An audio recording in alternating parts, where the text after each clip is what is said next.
Untuk pertama kalinya, keluarga Brigadir Yosua akan bertemu langsung dengan pelaku penembakan Yosua, Richard Eliezer. Dan kesempatan ini akan dimanfaatkan Eliezer untuk minta maaf secara langsung. Ayah, ibu, dan 3 bibi Yosua, serta Vera, kekasih Yosua, akan menjadi saksi di sidang pembunuhan berencana. Pemanggilan para saksi dari keluarga Brigadir Yosua sesuai dengan permintaan majelis hakim pada sidang pekan lalu. Setibanya di Jakarta, ayah Yosua pun menyatakan keluarga siap bersaksi di pengadilan, seperti menceritakan fakta kejanggalan yang ditemukan keluarga pada kematian Yosua. Persiapan kita dari keluarga yang pertama mental dan kesehatan. Ada berapa orang Pak yang baru datang ini? Yang baru datang ini ada 8 orang. Siapa aja Pak? Sama yang tadi malam 3 orang. 11 orang. Iya, tadi malam 8 orang, ya, 3 orang jadi 11 orang. Siapa aja nih Pak yang datang hari ini Pak? Semuanya yang sudah terdaftar di saksi-saksi lah. Pacarnya datang juga Pak? Ada. Vera Simanjuntak. Sementara itu, Vera yang juga hadir sebagai saksi karena sempat mendapat pengakuan dari Yosua bahwa ia akan dibunuh.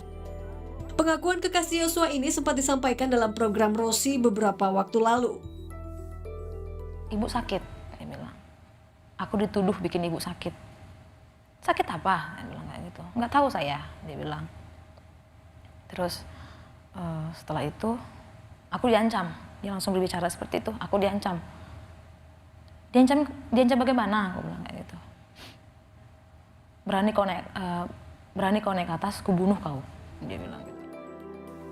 Richard Eliezer adalah satu-satunya terdakwa dalam kasus pembunuhan Yosua yang mengajukan diri sebagai justice kolaborator atau penguak fakta.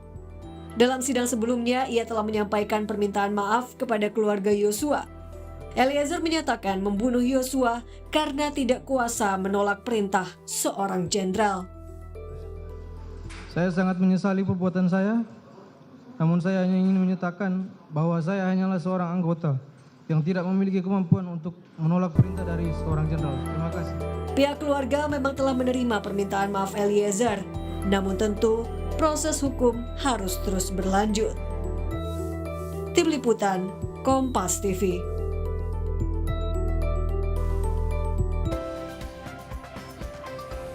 Saudara, hari ini Barada Eliezer akan menjalani sidang lanjutan dengan agenda pembuktian dan pemeriksaan 12 saksi yang akan dihadirkan oleh Jaksa Penuntut Umum. Barada Eliezer sebelumnya melalui kuasa hukumnya mengaku siap menjalani rangkaian persidangan. Bagaimana dengan persiapan hari ini dan apa yang akan dilakukan untuk menyangkal tuduhan jaksa? Pagi ini kita akan membahasnya dengan sejumlah narasumber melalui daring. Di antaranya ada Asep Iwan Iriawan, pakar hukum pidana, dan juga ada Roni Talapesi, kuasa hukum dari Barada Eliezer. Selamat pagi Mas Roni, Kang Asep. Selamat pagi Mas Dimi, selamat pagi Mas Roni. Selamat pagi. Terima kasih sudah bergabung Mas Roni, tentunya mungkin sudah dalam perjalanan menuju ke ruang sidang. Terima kasih masih menyempatkan live bersama Kompas TV pagi ini Mas Roni. Dan ini memasuki tahapan baru dalam persidangan yaitu pembuktian gitu Mas Roni. Ada 12 saksi yang akan dihadirkan. Apa yang diantisipasi dalam sidang kali ini Mas Roni?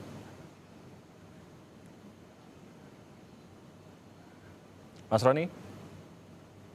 Ya, kedengaran suara saya. Oke, ini saksi yang silakan. Ini kan saksi yang dihadirkan oleh JPU ya. Jadi kami lihat nanti saksi pelapor ataupun keluarga korban yang dihadirkan oleh Jaksa Penuntut Umum dalam rangka untuk agenda pembuktian yaitu pemeriksaan saksi dari keluarga korban. Di sini kita lihat saksi dari keluarga maupun pengacara kami mungkin tidak akan bertanya banyak ya. Mungkin yang akan digali itu dari Jaksa Penuntut Umum dan Hakim.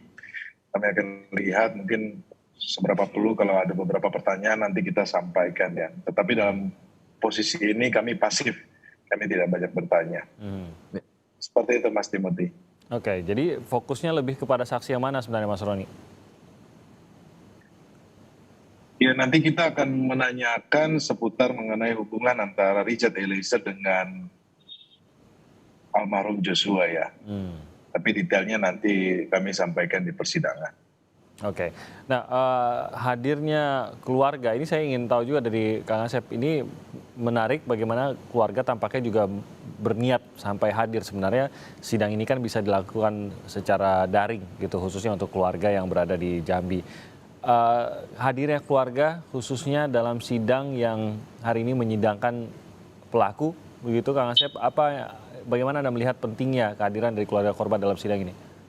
Ya, Mas Timi, kan yang dibuktikan itu adalah unsur-unsur dari yang didakwakan. Yang didakwa itu adalah pasal pembunuhan 338 atau 340. Salah satu unsur 338, 340 itu adalah menghilangkan nyawa atau menyebabkan kematian. Nah, kan ada yang meninggal, almarhum J. Nah, dari J ini kan ketahuan dari keluarganya. Jadi hari ini setidaknya satu ya membuktikan bahwa keluarga ini kehilangan seorang J. Ya, satu itu. Kedua, betul dikatakan Mas Roni tadi bahwa bagaimana hubungan nanti ya, tapi ini bukan unsur bukan prinsip ya, tapi bagaimana sebenarnya hubungan E dengan J begitu dekat, yang mungkin nanti Mas Roni lebih tahu bahwa sebenarnya kan tidak ada masalah antara J dan E gitu kan. E itu itu yang penting itu sekarang adalah unsurnya kehilangan nyawa yang dilakukan oleh keluarga dan pihak J. Hanya itu aja membuktikan, yang lain-lain nggak ada gitu. Kalau memang dari pihak keluarga, atau juga mungkin nanti sebagai latar belakang bahwa sebelumnya tuh ada kejadian, tapi juga itu tidak terlalu signifikan. Yang signifikan adalah bagaimana membuktikan unsurnya kehilangan nyawa. Itulah nyawa itu adalah almarhum J. Soal bagaimana lakukan nanti di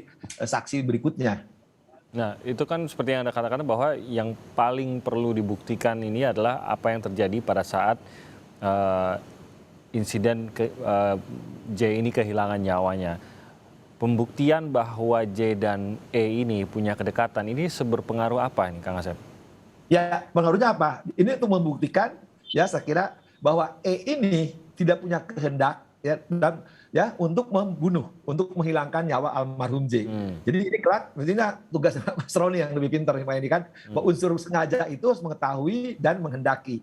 Jadi betapa dekatnya E sama J, sekamar, tempat makan tidur, tempat curhat gitu. Keluarganya juga baik, terbukti kan ketika minta maaf itu keluarganya memaafkan. Artinya ini justru sebenarnya nih bukan untuk membuktikan peristiwanya, tapi untuk meringankan E, karena E itu dalam tanda petik ya tidak mungkinlah melakukan sama J kalau bukan atas perintah dari atasannya. Itu yang akan dilakukan hari ini. Jadi sekali lagi sebenarnya saya bilang betul bahwa nanti itu ada yang menentukan justru bagaimana penghilangan nyawa yang dilakukan oleh 4 orang itu yang bahkan belum dihadirkan sekarang, yang waktu sidang pertama ya, bagaimana Mas Roni mengatakan ya, hadirkan aja PC sama PS lebih dulu gitu, karena itu memang publik juga mengharapkan itu kan. Sekarang terdekat, apalagi itu dikaitkan keterangan ahli itu kan, bahwa lukanya di mana, tembakannya di mana gitu kan. Nah itu kan persesuaiannya nanti kan selama ini mengatakan dengan tulus, dengan jujur, dengan konsisten bahwa dia menembak 3 atau 4 kali, kena mana malah masih hidup.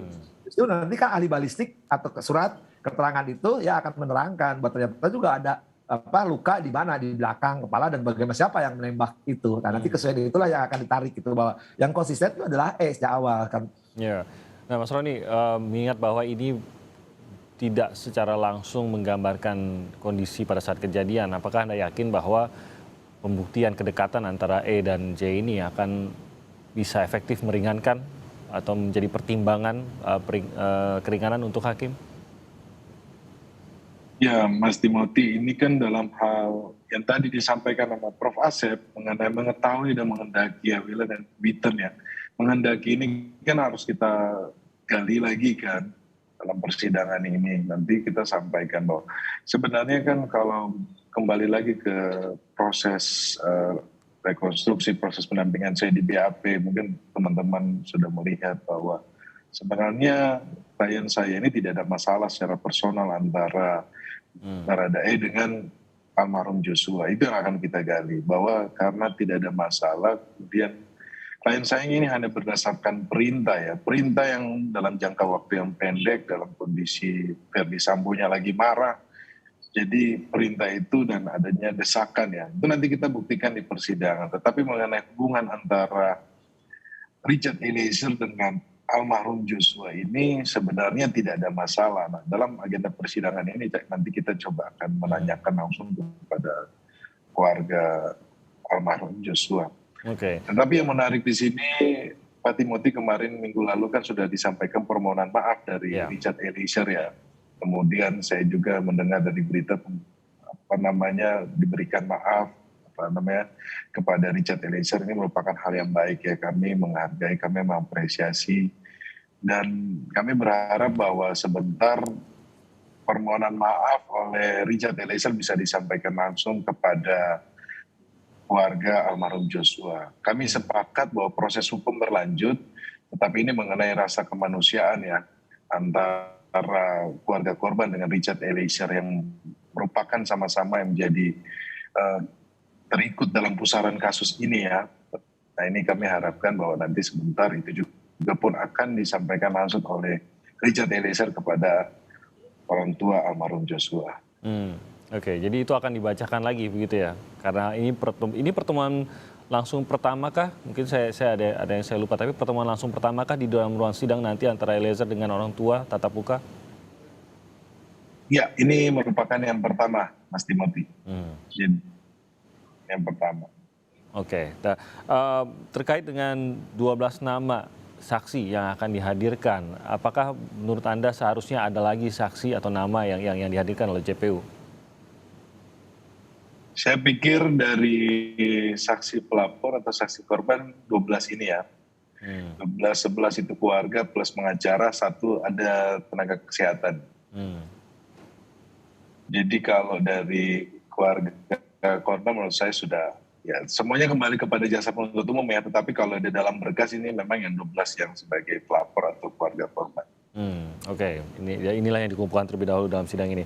Baik, kita masih akan membahas lagi dan saya ingin tahu bagaimana efek dari permintaan dan juga pernyataan memaafkan dari keluarga Brigadir Joshua ini terhadap persidangan. Mungkin saya akan tanyakan itu ke Kang Asep nanti, tapi kita akan jeda sebentar, kami akan segera kembali.